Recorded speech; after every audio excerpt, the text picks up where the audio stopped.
కానీ దేవుడు గర్భఫలాన్ని నీకిచ్చాడు. చెట్టు ఫలాన్ని నీకిచ్చాడు. గర్భఫలము నీకు ఇచ్చాడు. మరి ఆ గర్భఫలాన్ని ఏం చేయాలి నువ్వు? దేవుడికివ్వాలి. దేవుడికిస్తే నీ కంట కన్నీరు రాదు. నీకు దిగులు పుట్టదు. అర్థమవుతుందా?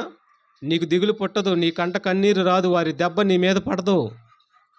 వారి బూతు మాటలు నీ మీదకి రావు. రాలేవు. జాగ్రత్తగా పెరుగుతారు. సరే, పిల్లలు చిన్ననాటి నుండి తల్లిదండ్రులు వాక్యమని పాలతో పెంచలేకపోయారు. వాక్యమని హృదయంలో రాలేకపోయింది. రాలేకపోతే ఇంకేముంది? మొత్తం సాతాను ఊరుకునిద్దా? బాగా దిట్టంగా హృదయానికి చేర్చేసిద్ది దుర్గుణాలు చేర్చేసిద్ది. ఏమి చేస్తారో తెలీదు, ఎలా మాట్లాడతారో తెలీదు, ఏం ప్రవర్తిస్తారో తెలీదు, ఎప్పుడు తల్లిని చంపుతాడో తెలీదు, ఎప్పుడు తండ్రిని చంపుతాడో తెలీదు, ఎప్పుడు ఇతరులను చంపుతాడో తెలీదు, ఎప్పుడు దొంగగా మారుతాడో తెలీదు, ఎప్పుడు జైలుకి వెళ్తాడో తెలీదు. అంత నీచంగా మనుషులు మార్చేసిది దెయ్యం. అందుకే దేవుడు గర్వఫలాన్ని నీకు ఇచ్చాడు. ఎందుకు? దేవుడి కోసం పెంచమని.